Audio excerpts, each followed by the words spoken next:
Well, good morning, and it's great to be back. Amal, of course, is a Lebanese-born British citizen who trained at Oxford, was trained as a lawyer in the United States, served, among other things, under a future Supreme Court, and came back to Britain to work on human rights, where I first met you. We have one of the most important headlines in today's newspaper. Clooney beats Blair in Maldives asylum battle, right, in your Times today. What are you working on now? Catch us up. Well, happily, you just won. This case is concluded for the time being. That was a case where I represented the former president of the Maldives, Mohammed Nasheed, who was a climate change activist and the country's first democratically elected president. He was falsely imprisoned in his country, and we were able to get him released to the UK, and now he has asylum here. Why was he imprisoned in his own country? Well, basically because he was too popular and he became a political threat to the current dictator. The Maldives had a dictatorship for 30 years, and then Nasheed was president for 4 years, which was the first sort of move towards democracy. And now, unfortunately, the brother of the initial dictator is in power again, and so they charged him with terrorism and put him on trial.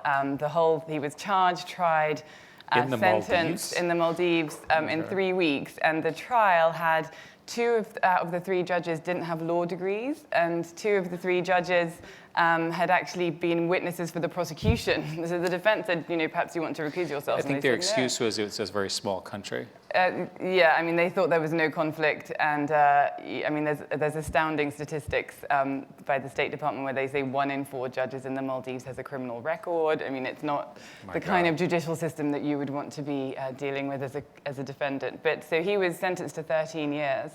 And so I took up his case and took it to the UN Working Group on Arbitrary Detention, and we won the case. So the Maldives government hired Cherie Blair and a separate team of barristers on the other side to defend this trial and say that it fully complied with human rights obligations. And we won the case, but the Maldives government didn't comply with the ruling, didn't release him. So I initiated a conversation in Washington and in Brussels on imposing sanctions against the worst human rights violators in the Maldives. And once I think the government understood that the specter of sanctions was looming, they did agree to transfer him to London initially for medical treatment. And now he's got asylum. So that was the victory that's being heralded in the Times, which I haven't read yet. But, you said you and I first met when you were working in The Hague. Mm-hmm. And you explained to me, with perhaps less than full credibility, that it was a tremendous place and you loved going there every week.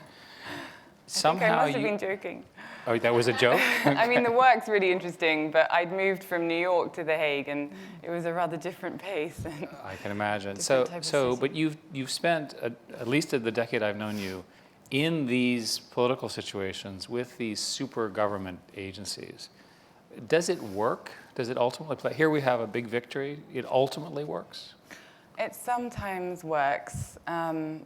These cases are really difficult. So when you get a victory, it's something to really celebrate, because you're dealing with governments by definition who aren't respecting their obligations towards their citizens. So sometimes you are able to apply pressure through the judiciary, and sometimes you have to sort of work with diplomats. So I'm doing another case at the moment representing an Azerbaijani journalist who's in prison in Baku, basically because she was the best investigative reporter in the country and uncovered evidence of corruption against the president, implicating the president, and so she's been locked up. There I can actually go to a court, because Azerbaijan is a member of the Council of Europe, so I've taken her case to the European Court of Human Rights.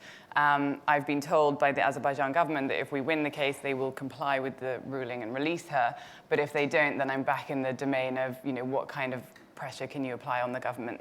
And sanctions is one of the most important tools today for basically convincing governments to comply with their international obligations.